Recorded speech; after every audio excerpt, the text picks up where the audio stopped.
Much of today's science of physics is based on Newton's discovery of the three laws of motion and his theory of gravity. Newton also developed one of the most powerful tools of mathematics. It is the method we call calculus. Late in his life, Newton said of his work, "If I saw further than other men, it was because I stood on the shoulders of giants." One of those giants was the great Italian scientist Galileo.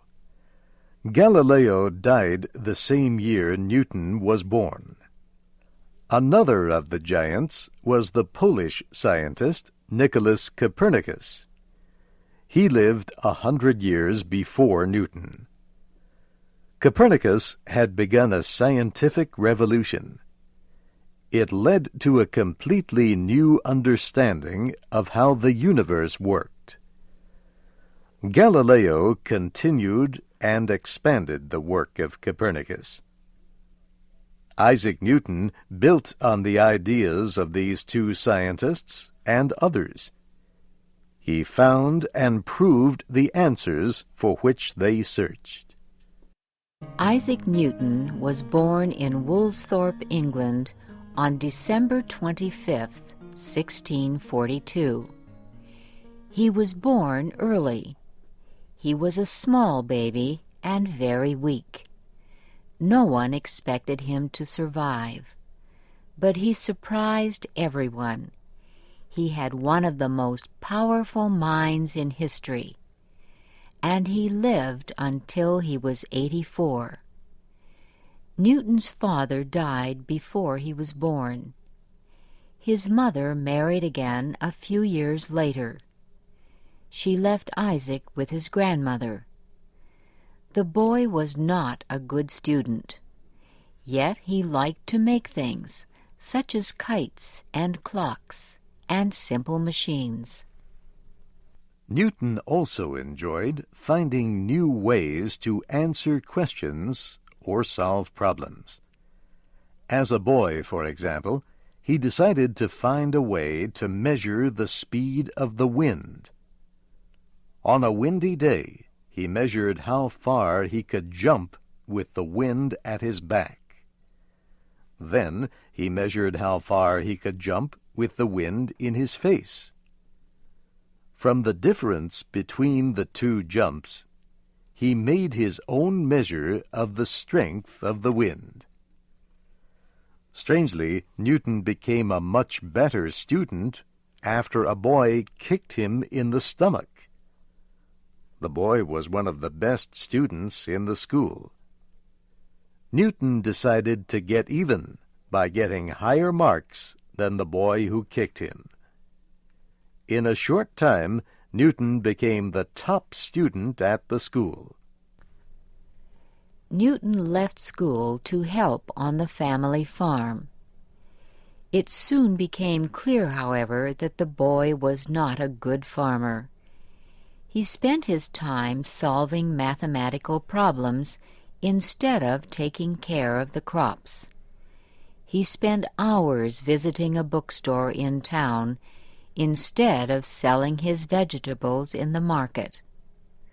An uncle decided that Newton would do better as a student than as a farmer. So he helped the young man enter Cambridge University to study mathematics. Newton completed his university studies 5 years later in 1665. He was 22 years old. At that time, a deadly plague was spreading across England. To escape the disease, Newton returned to the family farm. He did more thinking than farming. In doing so, he found the answers to some of the greatest mysteries of science. Newton used his great skill in mathematics to form a better understanding of the world and the universe. He used methods he had learned as a boy in making things. He experimented. Then he studied the results and used what he had learned to design new experiments. Newton's work led him to create a new method in mathematics for measuring areas curved in shape.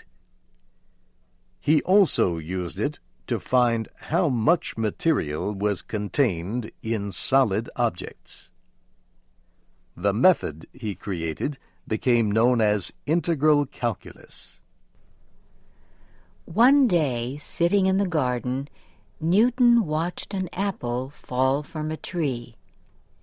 He began to wonder if the same force that pulled the apple down also kept the moon circling the earth. Newton believed it was, and he believed it could be measured. He called the force gravity.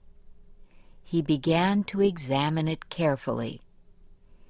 He decided that the strength of the force keeping a planet in orbit around the sun depended on two things. One was the amount of mass in the planet and the sun. The other was how far apart they were. Newton was able to find the exact relationship between distance and gravity. He multiplied the mass of one space object by the mass of the other. Then he divided that number by the square of their distance apart. The result was the strength of the gravity force that tied them to each other. Newton proved his idea by measuring how much gravity force would be needed to keep the moon orbiting the Earth. Then he measured the mass of the Earth and the moon and the distance between them. He found that his measurement of the gravity force produced was not the same as the force needed, but the numbers were close. Newton did not tell anyone about his discovery. He put it aside to work on other ideas. Later, with correct measurements of the size of the Earth, he found that the numbers were exactly the same. Newton spent time studying light and colors. He used a three-sided piece of glass called a prism. He sent a beam of sunlight through the prism. It fell on a white surface. The prism separated the beam of sunlight into the colors of a rainbow. Newton believed that all these colors, mixed together in light, produced the color white. He proved this by letting the beam of rainbow-colored light pass through another prism. This changed the colored light back to white light. Newton's study of light led him to learn why faraway objects seen through a telescope do not seem sharp and clear. The curved glass lenses at each end of the telescope acted like prisms. They produced a circle of colored light around an object. This created an unclear picture. A few years later, Newton built a different kind of telescope. It used a curved mirror to make faraway objects seem larger. Light reflected from the surface of the mirror instead of passing through a curved glass lens. Newton's reflecting telescope produced much clearer pictures than the old kind of telescope. Years later, the British astronomer Edmund Halley visited Newton. He said he wanted Newton's help in finding an answer to a problem no one had been able to solve. The question was this: what is the path of a planet going around the sun? Newton immediately gave Halley the answer: an egg-shaped path called an ellipse. Halley was surprised. He asked for Newton's proof. Newton no longer had the papers from his earlier work. He was able to recreate them, however. He showed them to Halley. He also showed Halley all his other scientific work. Halley said Newton's scientific discoveries were the greatest ever made. He urged Newton to share them with the world. Newton began to write a book that explained what he had done. It was published in 1687.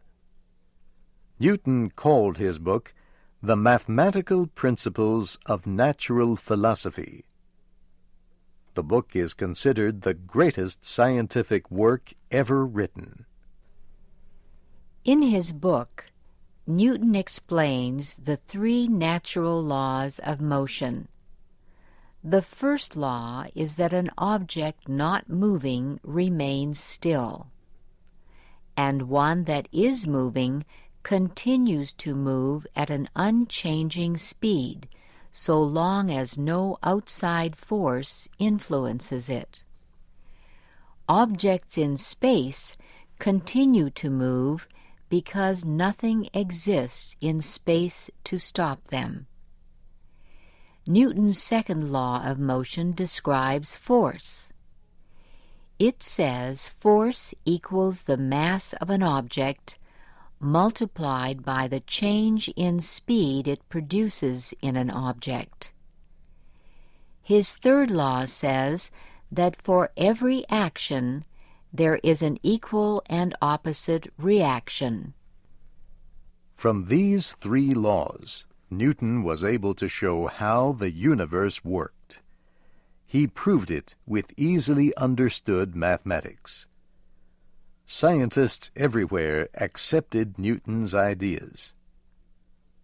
The leading English poet of Newton's time, Alexander Pope, honored the scientist with these words: "Nature and nature's laws lay hid in night. God said, 'Let Newton be,' and all was light."